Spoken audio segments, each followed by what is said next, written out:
Olá pessoal, salve Maria. Estamos aqui começando mais um vídeo, tá?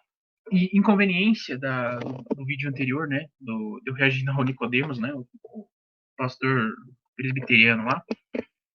Falei bastante, né? Fui bastante incisivo sobre essa questão mesmo da autoridade da igreja, né? Da questão da autoridade do magistério da igreja, dos concílios, né? Como que a igreja realmente merece nosso sentimento, tá? Enfim, Vaticano II, esse tipo de coisa, Concílio do Vaticano II, o que vocês não dão sentimento, o que não tem autoridade. Isso é outra questão, isso é outro assunto. A gente já discutiu bastante sobre isso com o professor Nogueira, no Magistério Liberal, muitas publicações nossas na página, etc. Quem quiser conferir isso aí, procure saber. Né? A situação atual exige que resistamos a toda essa apostasia, né, geral que infelizmente se infiltrou aí na igreja, né? Todo esse modernismo que se filtrou. Mas enfim, senhores, vamos lá. Eu vou estar aqui lendo, tá? Que eu acho que não tem pedagogia melhor que a de um santo, é claro. Não tem escritos, não tem fala melhor que a de algum santo. Eu vou estar aqui lendo aqui aquele livro de Santo Afonso Maria de Ligório, tá? Das heresias e suas refutações, né? História das heresias e suas refutações, e comentar um pouco por cima, porque a argumentação que ele traz aqui é muito interessante, tá? Né, eu tô aqui com o livro aqui, se eu não me engano, ele refuta, né, vamos dizer assim, as seis pontos centrais, né, do protestantismo, né, que no caso aqui é que existe o livre-arbítrio, né, porque Lutero e Calvino negavam a existência do livre-arbítrio, que a lei divina não é impossível, né, cumprir o decálogo, cumprir os 10 mandamentos não é impossível, né, se não me engano, tanto pela natureza humana, tanto auxiliada pela graça, né, claro, que as obras são necessárias, né, contra o sola fide, que a fé sozinha não justifica, da incerteza da justiça, perseverança e salvação eterna, né, que a gente sempre tem que perseverar até o fim, para se salvar, é claro. Deus não é autor do pecado e Deus não predestina ninguém ao inferno, né, coisa que Calvino blasfemou contra Deus, claro, falando que Deus predestinava alguns ao inferno e até acabou falando mesmo que Deus quis, né, vamos dizer, Deus quis que o homem pecasse, né, Deus quis que Adão pecasse, e por último, né, que a autoridade dos concílios ecumênicos é infalível, tá, é certa. E essa última parte que eu vou estar lendo aqui no vídeo para vocês, tá? Então, vamos lá. Aqui é da página 694, é daquela editora Eclésia, tá? Enfim, eu não recomendo muito essa editora, mas esse livro aqui em específico é muito bom. É aquela coisa, né? Saibam separar o joio do trigo, tá? Tem bons livros aí nessas editoras modernistas, tá? Saibam enxergar isso, né? Vocês têm discernimento, né? Ninguém aqui é burro. Enfim, vamos lá. É da página 694 até a página 706, tá? Nem é muito grande, não. Enfim, vamos lá. Das autoridades dos concílios gerais. A fé só pode ser uma, pois sendo invisível companheira da verdade, como a verdade é uma só, assim também a fé só pode ser uma só. Daí se deduz, como foi dito, que nas controvérsias acerca dos dogmas da fé foi e será sempre necessário haver um juiz infalível a cujo julgamento todos devem submeter-se. A razão é evidente, pois caso contrário, se devesse esperar o juízo de cada fiel, como pretendem os sectários, né, que Santo Afonso está falando dos protestantes, além disso, ser contrário às Sagradas Escrituras, como veremos, é contrário também à razão natural, pois unir o parecer de todos os fiéis e formar com eles um juízo distinto nas definições dos dogmas de fé seria algo impossível, e os conflitos seriam eternos, e não poderia mais haver a unidade da fé, mas haveria tantas fés diferentes quanto são as cabeças dos homens. Para assegurar-nos, portanto, das verdades em que devemos crer, não basta a escritura sozinha, pois muitas escrituras podem ter diversos sentidos, verdadeiros e falsos. Por isso, as escrituras não mais serão regra de fé para aqueles que quiserem tomar os textos em sentido perverso, mas fonte de erros. Escreve São Jerônimo: não julguemos que o evangelho esteja nas palavras das escrituras, mas no seu sentido.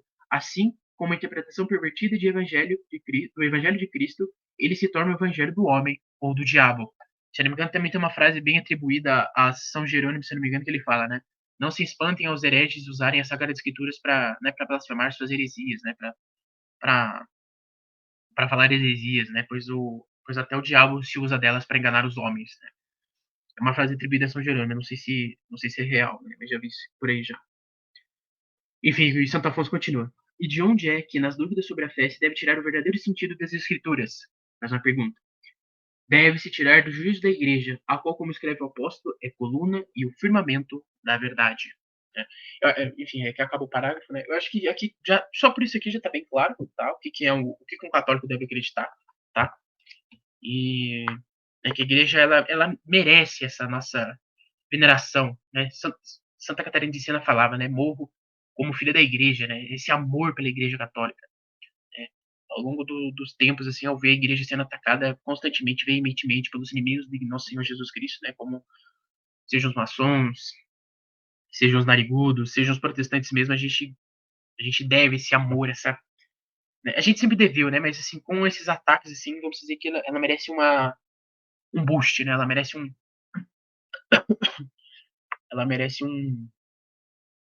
realmente uma veneração mesmo especial por parte de nós católicos, tá? Se apegar aos documentos da igreja, isso é muito importante. Claro, dado o contexto atual também do Vaticano II, né, a gente se apegar à tradição é muito importante, tá? Né, com o próprio movimento ultramontanista também, muito interessante também, muito importante a gente se apegar ao Papa, né, claro, né? Os sedevacantistas, no caso, eles têm exageram, mas vamos dizer, esse ultramontanismo e tal, e, enfim, acabam indo para esse sedevacantismo mesmo, essa coisa maluca. Mas, enfim. E Santo Afonso continua aqui. Que entre todas as igrejas, a católica romana seja a única verdadeira, e que todas as outras que dela se separaram sejam falsas, é algo evidente a partir daquilo que foi dito, pois a igreja romana, como confessam os próprios sectários, foi certamente a primeira, fundada por Jesus Cristo, a ela prometeu ele a sua assistência até o fim do mundo. E esta igreja, como disse São Pedro, não será jamais destruída pelas portas do inferno. Por essas portas, como explica Santo Epifânio, se entendem as heresias e os heresiarcas. Portanto, em todas as dúvidas de fé, devemos submeter-nos às declarações dessa igreja, vinculando o nosso juízo ao juízo dela, em obediência a Cristo, que nos manda obedecer à igreja, como ensina São Paulo. E reduzir, né? Aí tem uma frase aqui de 2 Coríntios 10:5. E reduzindo a cativeiro todo o intelecto e obediência a Cristo. A igreja também nos instrui por meio dos concílios ecumênicos, e por isso a tradição perpétua de todos os fiéis sempre teve como infalíveis as definições dos concílios gerais, e como hereges aqueles que a elas não quiseram submeter-se. É o caso dos luteranos e dos calvinistas, quando dizem que os concílios gerais não são infalíveis. Eis como falava Lutero. Ele dá uma fonte aqui, né? Um livro, né, De Concili, que Lutero escreveu. No artigo 30 dos 41 artigos condenados pelo Papa Leão X. Porque, para quem não sabe, né, aquelas 95 teses de Lutero, né, as 95 teses luteranas, se não me engano, só 41 foram condenadas, tá? Não foram todas, não. Né? Enfim, esse aqui é o artigo 30 dessas teses. Temos caminhos abertos para questionar a autoridade dos concílios de julgar seus decretos e confessar com confiança o que nos parece verdade, quer tenha sido aprovado, quer tenha sido reprovado por algum concílio. Fecha aspas. O mesmo escreveu Calvino, e essa falsa opinião foi mais tarde abraçada pelos outros luteranos e pelos calvinistas, pois também Calvino e Beze, como escreve um autor, é um autor protestante, inclusive aqui na fonte que Santo Afonso nos dá, disseram que todos os concílios, por mais santos que sejam, podem errar no que se refere à fé. Em contrapartida, a Faculdade de Paris, censurando o artigo 30 de Lutero, declarou: é certo que o concílio geral, reunido legitimamente nas definições de fé e de moral, não pode errar.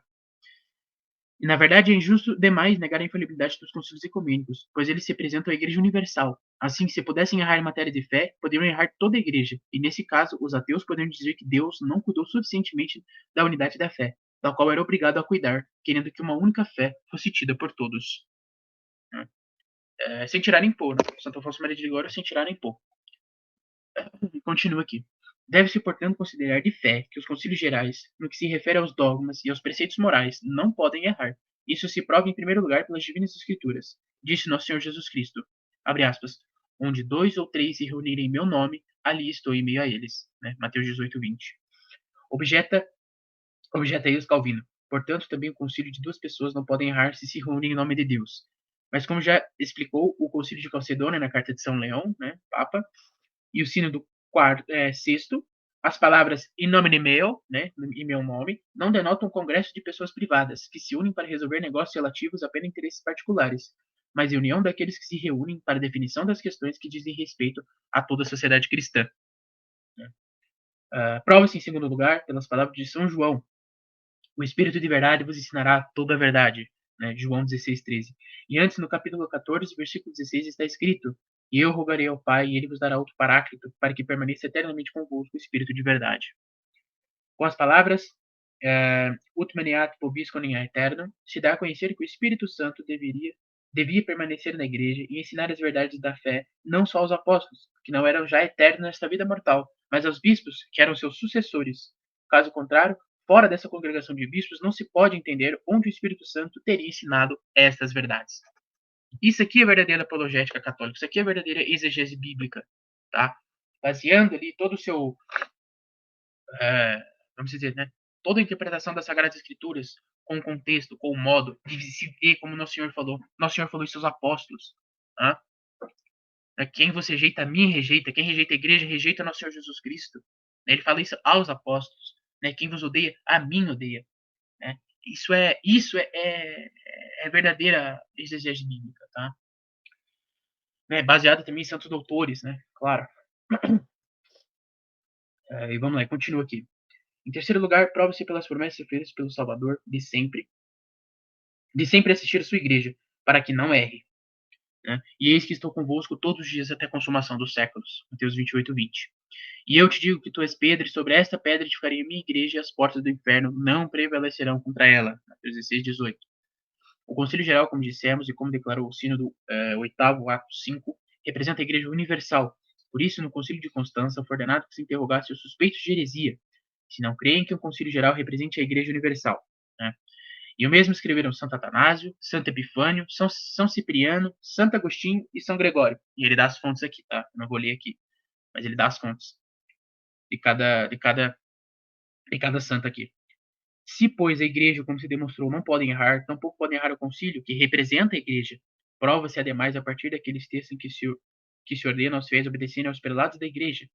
Obedecer a vossos superiores e submetei-vos a ele. Carta de São Paulo aos Hebreus 13, 17. Quem vos ouve, a mim ouve. Né? Lucas 10, 16. E depois ensinai todas as gentes. Mateus 28, 19. Esses prelados, quando estão separados, bem podem errar e muitas vezes discordam uns dos outros nas questões controversas. Devemos, portanto, ouvi-los infalíveis como Cristo só quando se acham reunidos nos concílios. E, portanto, os santos padres julgaram heréticos todos aqueles que contradisseram os dogmas definidos pelos concílios gerais. É o caso de São Gregório Nazianzeno, São Basílio, São Cirilo, Santo Ambrósio, Santo Atanásio, Santo Agostinho e Papa São Leão. E, novamente, ele dá as fontes aqui. Tá? As provas acima aduzidas soma-se a razão de que, se os concílios ecumênicos pudessem errar, não haveria na Igreja nenhum juízo firme, com o qual terminassem as discórdias acerca das questões dogmáticas e se conservasse a unidade da fé.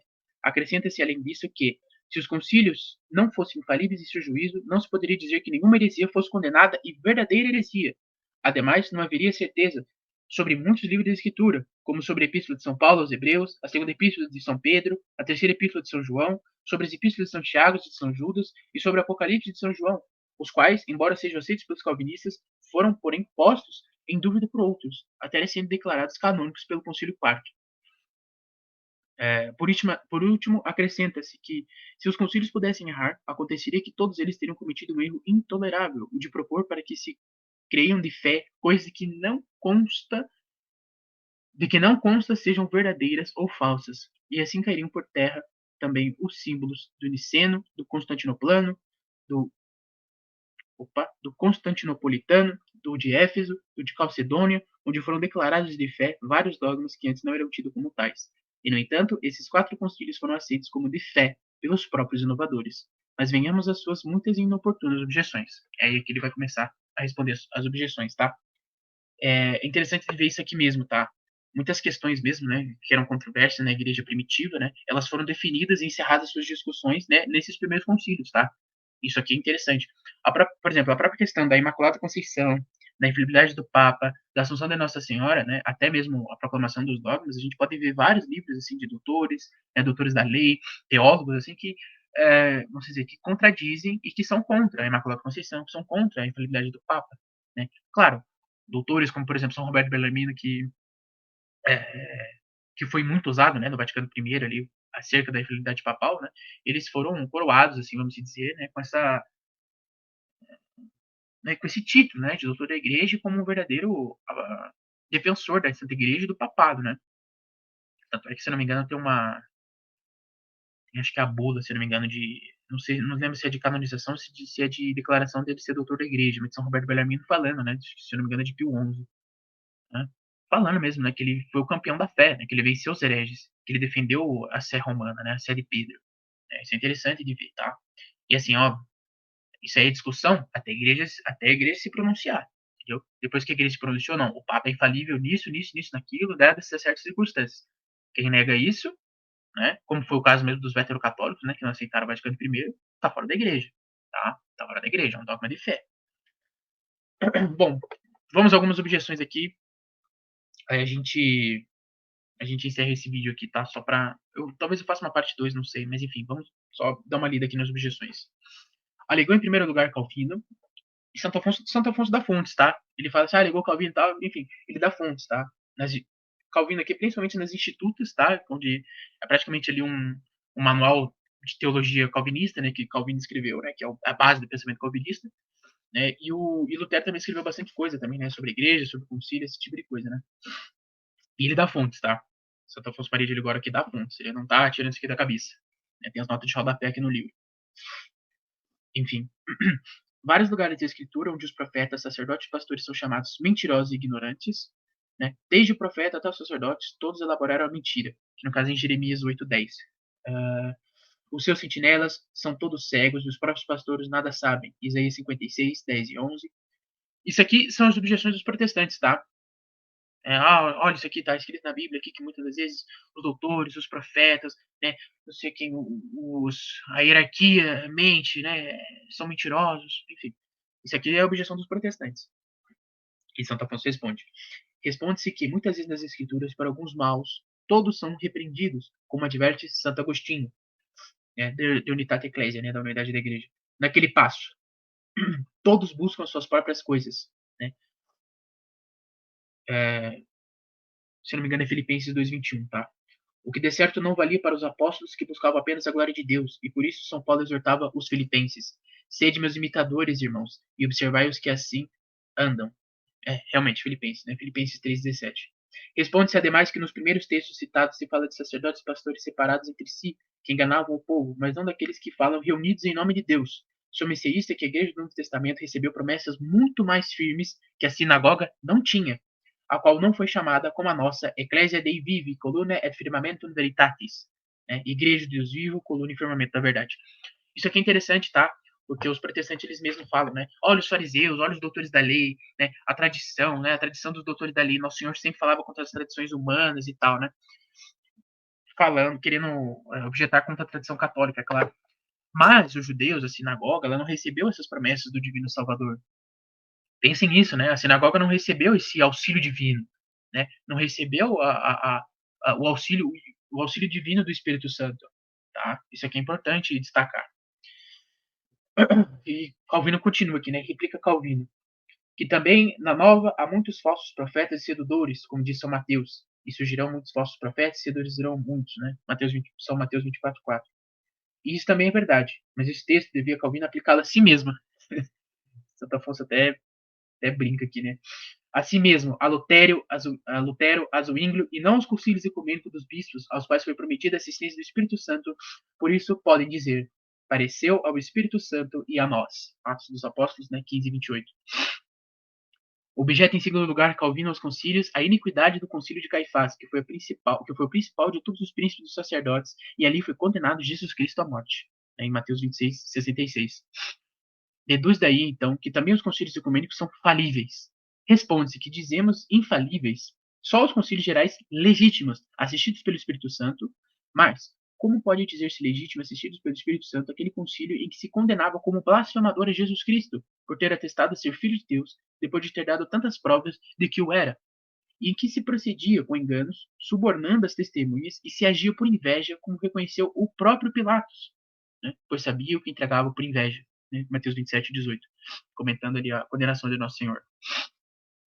Objeto em terceiro lugar Lutero, no artigo 29, que São Tiago, no Concílio de Jerusalém, modificou a sentença de São Pedro, pois São Pedro disse que os gentios não estavam obrigados aos preceitos legais, mas São Tiago disse que deveriam abster-se da carne sacrificada aos ídolos, da fornicação, do sangue e dos animais sufocados, o que era verdadeiramente judaizar. Responde-se com Santo Agostinho e São Jerônimo, tá? E ele dá as fontes aqui novamente dos santos que ele está citando. Que aquela proibição não modificou a sentença de São Pedro, nem foi propriamente impor a observância da lei velha, mas foi um preceito temporal de disciplina, para acalmar os judeus que não suportavam naqueles inícios ver que os gentios se alimentavam de sangue e de carnes por eles tão detestadas.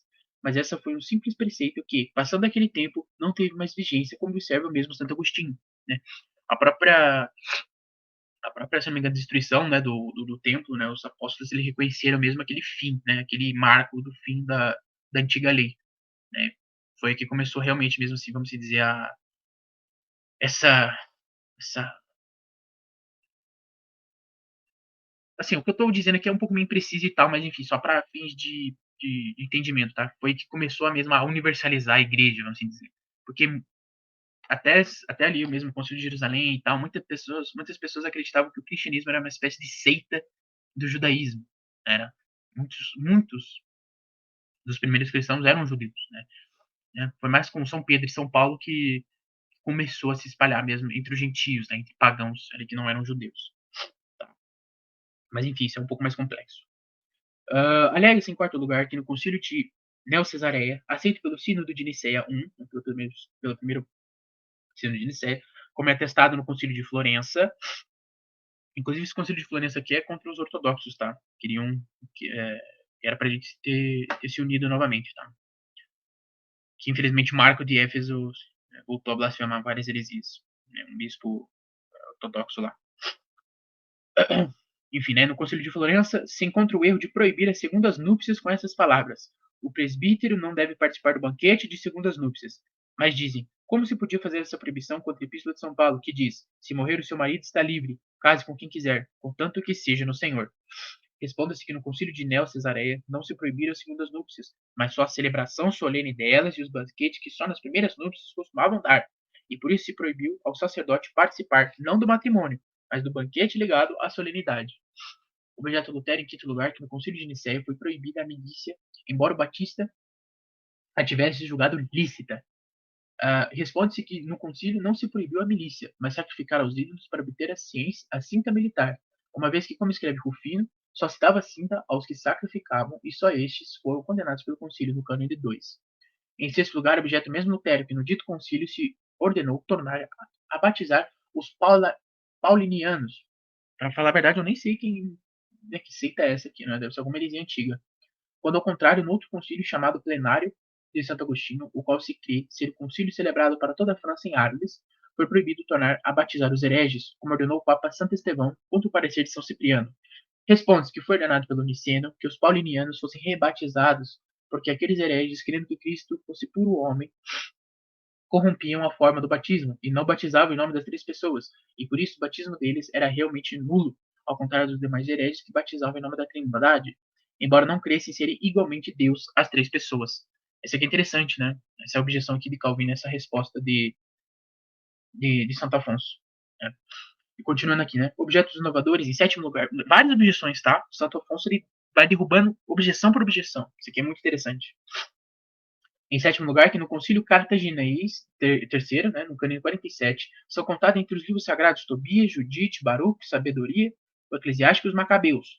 No Concílio de Laodiceia, pelo contrário, no último capítulo, aqueles livros são rejeitados.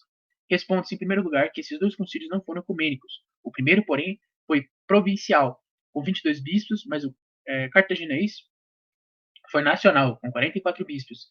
E, além disso, este foi confirmado pelo Papa Leão IV, como se lê no Cânone de Libellis, e foi posterior ao de Laodiceia. Assim, pode dizer-se que corrigiu o primeiro. Responde-se, em segundo lugar, que o Concílio de Laodiceia não rejeitou os mencionados livros, mas apenas deixou de enumerá-los entre os canônicos, porque isso era, então, coisa duvidosa. Mas no segundo Concílio de Cartago, mais bem esclarecida a verdade, foram corretamente aceitos pelos sagrados. Objeto em oitavo lugar, que em alguns cânones do século VI foram expressos vários erros, como o de se deve rebatizar os hereges, o de serem nulos matrimônios dos católicos com os hereges, e responde-se com São Roberto Bellarmino, né? Com aqueles cânones foram inventados pelos hereges. Assim, no Sínodo VII, na ação quarta, foi declarado que aqueles cânones não eram do Sínodo VI, mas foram feitos muitos anos depois no concílio ilegítimo nos tempos de Júlio II, que foi, pelo contrário, reprovado pelo Papa, como atesta o venerável Beda. Se não me engano, aqui até um historiador, né? Um historiador renomado da época ali, da época de São Roberto Bellarmino, se não me engano. Tá? Objeto em nono lugar que o Sínodo VIII, isto é, o Niceno II, se opôs ao Constantinopolitano, celebrado sobre o imperador Coprônimo, acerca do culto das imagens, em que tal culto foi proibido. Responde que esse concílio constantinopolitano não foi legítimo, nem geral, mas de poucos bispos, sem a intervenção dos legados pontifícios dos três patriarcas, o de Alexandria, o de Antioquia e o de Jerusalém, que deviam dele participar, segundo a disciplina daqueles tempos. Isso aqui é muito interessante, tá? Toda essa questão mesmo dessas discussões. Queria até frisar aqui sobre essa questão, né? Sínodo, né? Vamos dizer, essas reuniões de bispos, né? Um sínodo, vamos dizer, um sínodo de bispos, né? Como, por exemplo, sei lá, é que hoje a gente tem a CNBB, né? Mas vamos supor que a CNBB não é modernista nem nada, vamos supor que a igreja goza ali daquela ortodoxia de sempre, né? Vamos dizer assim. Vamos supor que a CNBB faça uma espécie de sínodo ali para condenar vários erros modernos assim do Brasil. Vai, em 2024, um exemplo. Seja condenar o aborto, seja excomungar algumas pessoas, alguns políticos aí do Brasil, enfim. Esse sínodo, é óbvio, ele gozaria sim de grande autoridade, né? A princípio, né? A princípio. Mas, primeiro, ele precisaria da aprovação do Papa, tá? Pra ele ser, vamos dizer, legítimo, válido e realmente mesmo ter o nosso assentimento, né? Ter a nossa docilidade. E, e claro, dado o contexto do Brasil, né? Óbvio que é um contexto para o Brasil, entendeu? Não é uma coisa de fé. E óbvio, os sínodos, esse tipo de coisa, assim, essa reunião de bispos, de doutores e tal, é muito conveniente quando há alguns erros, né? Quando existem muitas novidades, quando alguns erros estão se espalhando por aí, tá? Então é mais conveniente quando acontece isso, né? Como aquele sínodo de Pistoia, né? Que foi condenado, né, pelo Papa Pio VI, se não me engano foi Pio VI, né, que foi condenado pelo Papa Pio VI, né, com várias preposições bem heréticas, né, próprio, o próprio Padre Hess, muitos tradicionalistas falam, né, que esse sino de Pistoia é muito parecido com o Vaticano II, né, porque é uma linguagem muito esquisita, uma linguagem muito subjetivista, né, e o Papa condenou isso, tá? Então é interessante de se notar, tá? Um concílio é a Igreja Universal mesmo, né? São os bispos do mundo inteiro reunidos sob o Papa, né? Cabeça da Igreja, né? O fonte da autoridade, né? É, definindo questões ali sobre realmente mesmo sobre fé e moral, sobre questões pastorais, né? Sobre N questões, tá? Agora, um sínodo é uma reunião de bispos ali de uma região, de um local, né? De um país, né? Que seja ali, que, assim, vamos dizer, para ser correto, né? Para a gente poder usá-lo, assim, contra alguns hereges e tal, né? Ele deve ter aprovação do Papa, tá? Claro. Ele deve ser reconhecido pela Santa Sé. Mas enfim, é isso, tá? Aqui tem mais questões de texto, tá? Mas eu vou acabar fazendo outro vídeo, porque senão vai ficar muito grande, tá? Já deu 30 minutos já. Aí depois só tem mais um pouco aqui, eu termino de ler essa outra parte, tá? Enfim, então é isso, tá? Espero que tenha ficado claro aí. Qualquer coisa, comentem aí, vamos trocar uma ideia, tá? Qualquer coisa, mandei alguma coisa lá na página lá, tá bom? Estamos à disposição. É isso, tá? Salve Maria, viva Cristo Rei.